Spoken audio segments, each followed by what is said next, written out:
Pitong LGU sa Soxergen na pabilang sa most competitive sa taong 2023. Alkalde ng bayan ng Lake Cebu, lalawigan ng South Cotabato, pumanaw na. Cooperative Mart ipinagdiriwang sa lungsod ng Tacuro.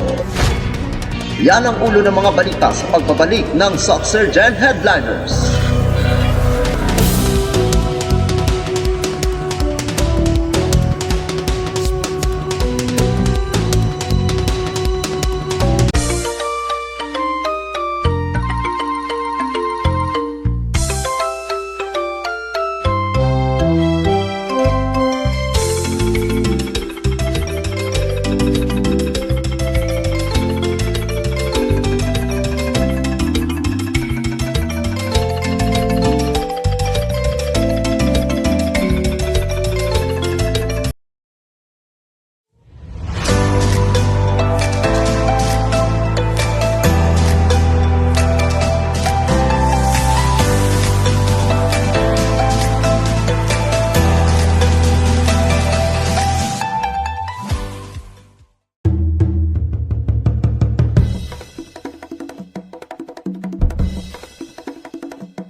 Magandang araw, South Central Mindanao. Narito na ang mga pangunahing balita sa Soxergen Headliners ngayong Oktubre 3, taong 2023. Pitong LGU sa Soxergen na pabilang sa most competitive sa taong 2023. Narito ang ulat.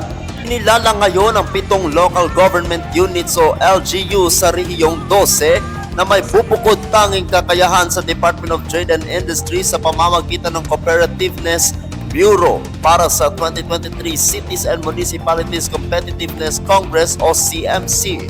Sa ginanap na Philippine Creative Cities and Municipalities Competitiveness Congress noong ika-27 ng Setyembre kasalukuyang taon sa Kalakhang, Maynila. Ang munisipyo ng Mitsayap at Isulan ay kinilala para sa ika-60 na overall most competitive LGU sa ilalim ng first at second class municipality category na may malaking pagbabago sa gilaw na mula sa ika-15 at ika-32 noong nakaraang taon. Ang lungsod ng General Santos ay nakatanggap ng 3 pagkilala, pang-10 sa government efficiency, ika-7 sa innovation at most improved sa mga highly urbanized cities sa bansa. Bilang karagdagan, 4 sa first at second class municipality sa rehiyong 12 ay kinalas sa 3 competitiveness sa ranking. Ang munisipyo ng Mitsayap ay pang-4 sa governance efficiency at pangalawa sa innovation. Ang munisipyo ng Kabakan ay pang-8 sa government efficiency at pang-7 sa resilience. Ang munisipyo ng Isulan ay pang-10 sa government efficiency at munisipyo ng Alabel ay nahigitan pa nito ang ibang munisipyo na nanguna sa government efficiency. Hindi rin nagpahuli ang mga lalawigan. 3 sa 4 na lalawigan sa rehiyong 12 ay nagpakita ng malaking pagbabago sa ranking sa provincial category. Ang lalawigan ng Cotabato ay nasa ika-25 nakaraang taon at nasa ika-14 ito ngayon.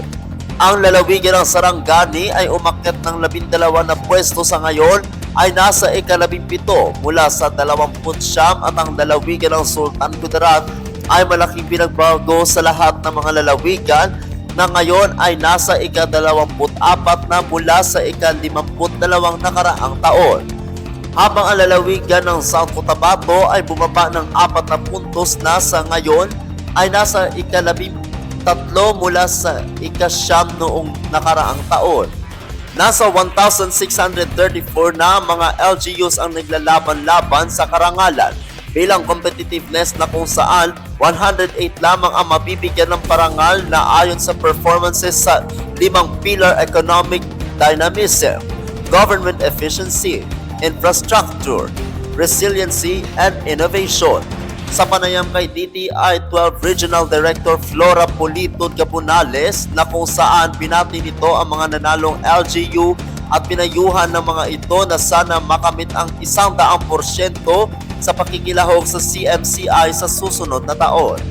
Sa kanyang talumpati na pagbati, hinimok nito ang mga LGUs na magpursige na ma-improve ang kanilang ranking sa darating na CMCI. Ang Cities and Municipalities Competitiveness Index ay taunang ranking sa mga lungsod at munisipyo sa bansa na hinimok ang mga LGU na ipunin at ipasa ang data para masuri kung nagawa nila ang 5 pilar.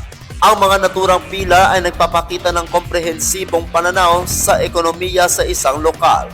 Ako ang inyong kaibigang Apolinario 30 Valencia para sa Soxergen Headliners. Alkalde ng bayan ng Lake Cebu, lalawigan ng South Cotabato, pumanaw na. Narito ang ulat. Pinawian na ng buhay ang alkalde ng bayan ng Lake Cebu, lalawigan ng South Cotabato na si Mayor Floro Gandam Sr. Ito ang kinumpirma ng pamilya. Ayon sa pamilya Gandam, na-stroke ang alkalde noong ika-28 ng Setyembre kasalukuyang taon at agad na dinala sa pagamutan sa lungsod ng General Santos. Ngunit pasado alas 12 ng madaling araw ay binawian na ito ng buhay. Sa ngayon, hiling ng pamilya ang privacy sa pagluluksa sa pagkamatay ng ama ng bayan ng Lake Cebu.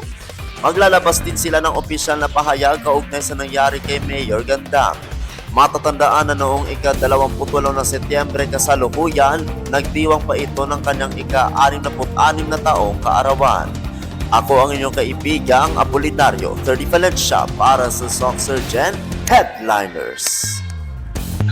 Para sa uling balita, Cooperative Month ipinagdiriwang sa lungsod ng Tacurong. Nitong araw ng Lunes, ika-2 ng Oktubre kasalukuyang taon ay ipinagdiriwang ang pagbubukas ng Cooperative Month sa Tacurong City Cultural and Sports Center. Nagsama-sama ang mga kooperatiba sa lungsod na ngayon ay nasa 22 na ito. Nag-umpisa ang programa sa isang motorcade na sinalihan ng mga kooperatiba. Nagbigay naman ng mensaheng pagbati si City Cooperatives Officer Diana T. Guadalupe. Pagkatapos sa mga talumpati, nagkaroon naman ito ng Zumba na nilahukan ng lahat.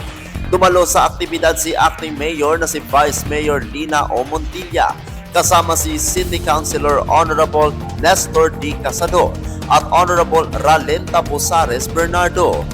Nandoon din si Supervising CDS Officer in Charge Cooperative Development Authority Region 12, Juriski B. Mangelen. Ang tema sa ngayong taon ay Cooperatives, Pioneering the Path to Recovery Amidst Modern Challenges of Climate Change and Food Security. Ako ang inyong kaibigang Apolinario 30 Valencia para sa Soxergen Headliners.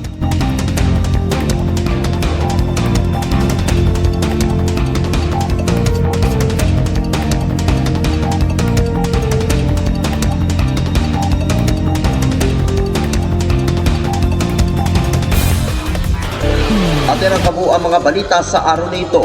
Mga balitang kailangan ninyong malaman, balitang walang kinakampihan, mga balitang totoo, mga balitang may dalang aral at inspirasyon. Ito ang Soxergen Headliners. Hanggang bukas, maraming salamat at magandang araw, kaibigan.